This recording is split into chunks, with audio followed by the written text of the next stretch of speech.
Welcome back to part two of rapid firing through some of my favorite dark romantasy books, because who doesn't love being emotionally traumatized when they're reading? Am I right? If you haven't seen part one already, make sure to go to my page and check that out. And as I said in the first video, this subgenre speaks for itself. These are dark books with darker themes, morally obsidian characters, quite a few trigger warnings, so enter at your own risk.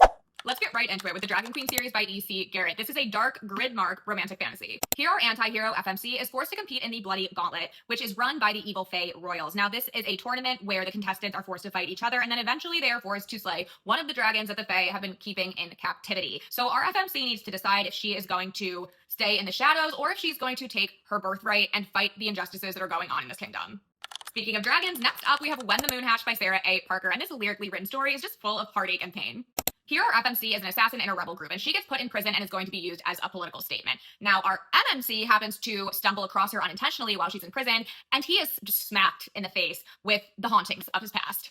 If you love the epic world-building, star-crossed lovers, and lyrical prose of When the Moon Hatched, you absolutely need to pick up this next book, which is Darkness Births the Stars by Sarah Lee Wan. In this tragic tale of forbidden love, our FMC is the goddess of light, our MMC is the god of darkness, and she is betrothed to his brother, aka the king of the gods. And this book follows their absolutely heartbreaking millennia-long forbidden romance, and during this time they literally create the world and also cause a war that may or may not end it. Arcana Academy by Elise Kova is a personal favorite release of mine from this year, and here we have a dark setting and a magic system based on tarot cards. Our FMC is a prisoner, and our MMC is the morally gray prince of this kingdom. And so he goes to her with the bargain and says, you know, you can escape prison if you also help me steal an extremely rare tarot card from my father, aka the king. Also, help me create a tarot card that everyone thought was either like a myth or lost to history. And then on top of all of that, you're going to enroll in Arcana Academy, which is this elite academy for magic wielders, where I am the headmaster, and we're going to tell everyone that you're my betrothed, like my fiance. So like...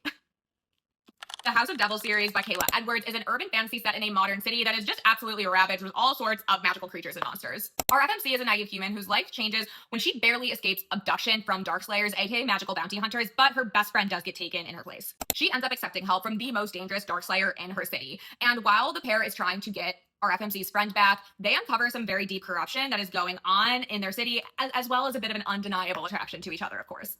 And finally, we have Reign of Betrayal by Amber L. Lowe, and this story takes place in a kingdom cursed by dark magic that no one can figure out. Our FMC is a prisoner who is able to compete in deadly trials along with some of her fellow prisoners, where the winner of these trials has the pleasure of being the person tasked by the royal family to fight this dark curse.